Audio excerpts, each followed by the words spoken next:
This place is great, really comfortable.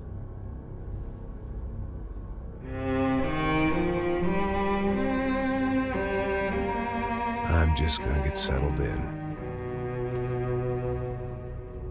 Time to move on. Get on with my life. Yes, absolutely.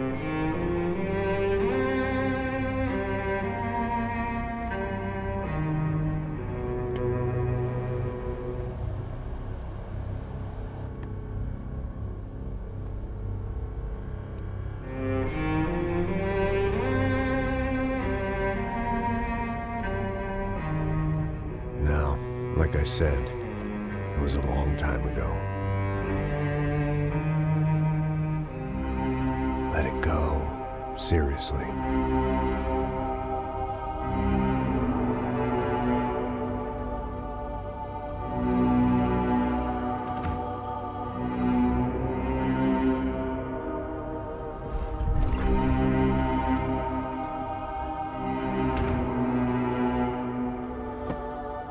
Definitely more my style than Panama, or Hoboken, I guess.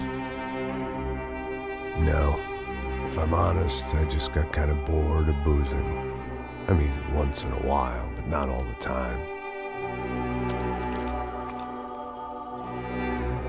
You're right, it wasn't doing me any favors. Maybe I'd lost my self-respect, but it's back. I'm excited, really. I really needed a new start.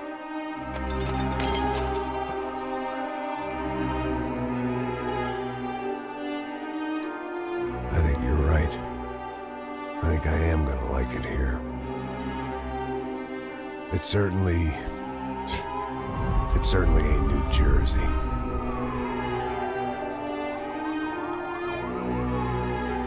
It's my new life. Just like you said.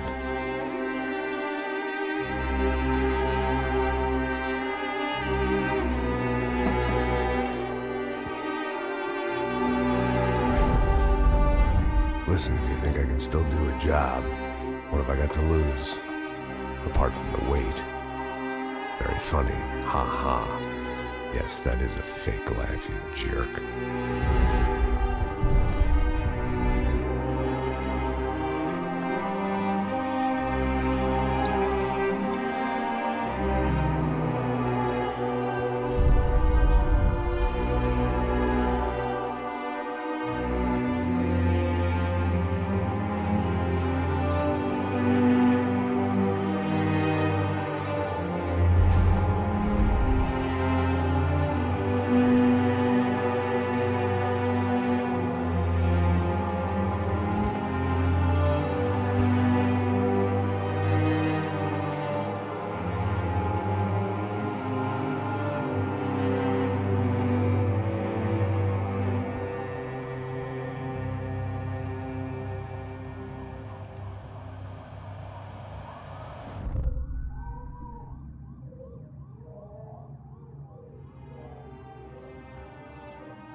So I guess I'd become what they wanted me to be.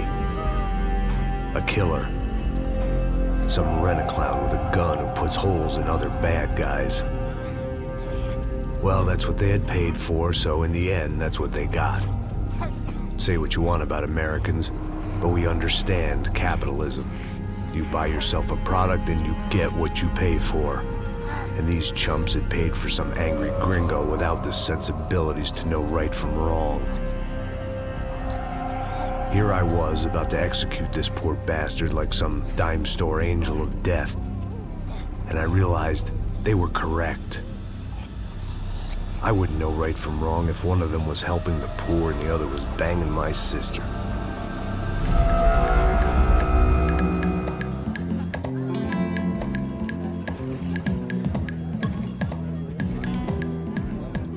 I'd arrived in Sao Paulo a few weeks before.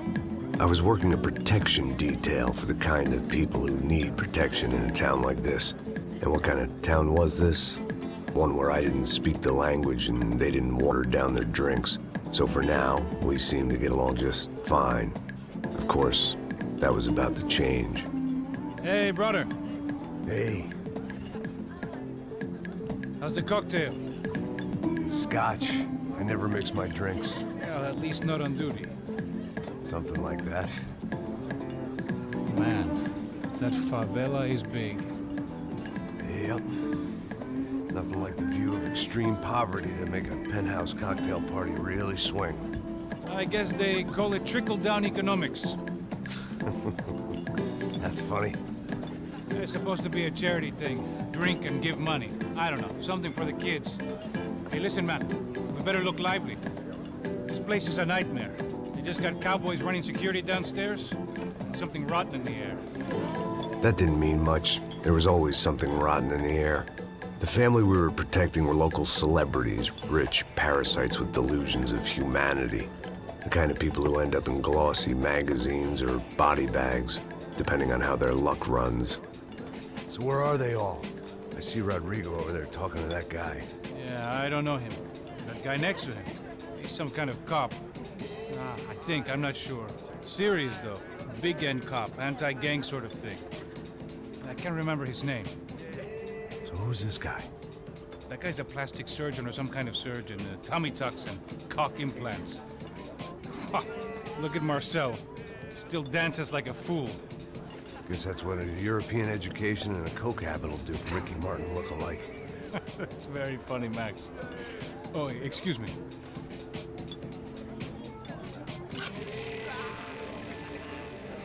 I was mostly working for Rodrigo Branco, a local businessman. Built things, did some charity, had things named after him, won awards, owned things, people. One of the trophies he had won was his wife, Fabiana. She was hot and wanted to be dangerous. Some good genes trying to fight their way out of a cesspit. She'd married well and was now at leisure to regret her good fortune. They got along as well as any rich workaholic and his younger airhead wife tend to get along. They mostly ignored each other. She spent a lot of time with his cokehead younger brother, Marcello. He was a good-time guy if your idea of a good time was an expensive suit, a bottle of champagne, and nothing between the ears. The middle brother, Victor, had just walked in. He was a local politician. Guy was smoother than an oil slick on an iceberg and about as toxic. The rest of the crowd, I didn't know, but I could imagine the types. People who know if they drink enough, they won't have to feel guilty about their good fortune. Suddenly, things turned real ugly. Felt like our hangovers arrived right on cue.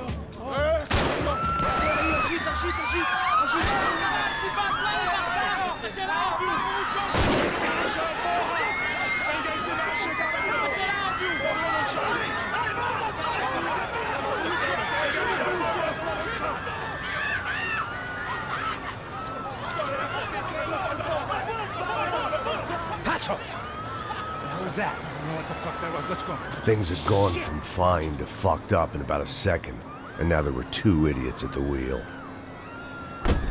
Clear. Got this floor? Sure. All right, look after yourself, bro. Stay safe. It wasn't my own safety I was concerned about, trophy wife or not. I'd said I would protect the girl. I hoped I hadn't lost my edge, along with everything else. It was time to choose, a nasty fall or a bullet to the head.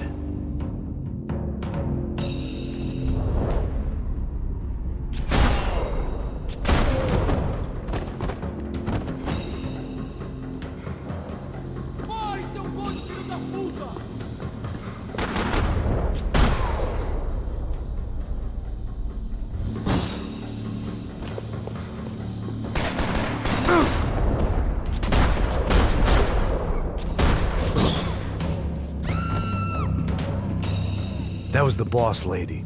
Only this time she wasn't calling for more vodka in her Cosmo.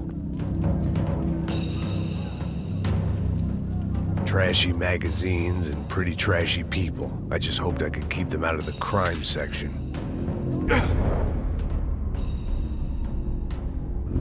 She was out on one of the balconies, and I hoped, not about to be thrown off it.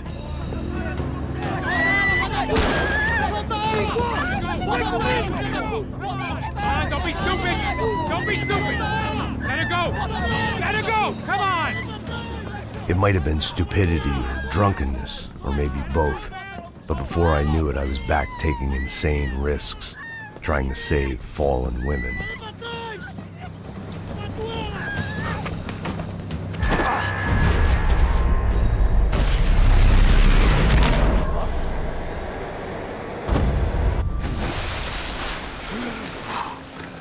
Tranquila! Tranquila! Nós cuidamos disso. Nice work! Hey, you need a hand? No, you? Where the hell's Rodrigo? I don't know, man. Thanks. Somebody's gotta go find him. Está tudo sob controle agora. Fica tranquilo.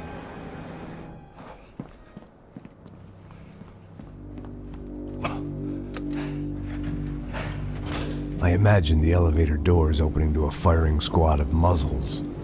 As far as I could see it, the one thing my plan had going was that no one else would be stupid enough to pull this move.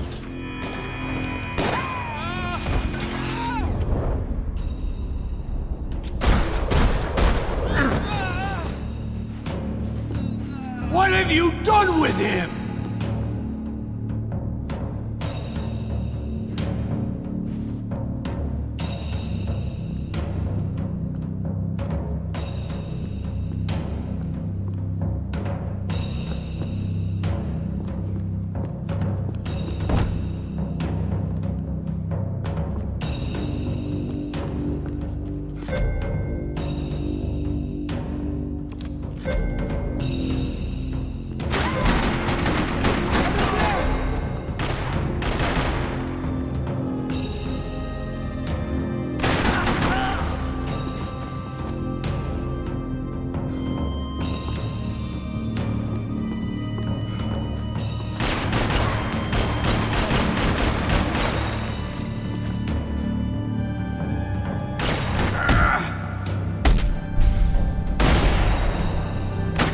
Dragging Bronco along would slow them down, but not much.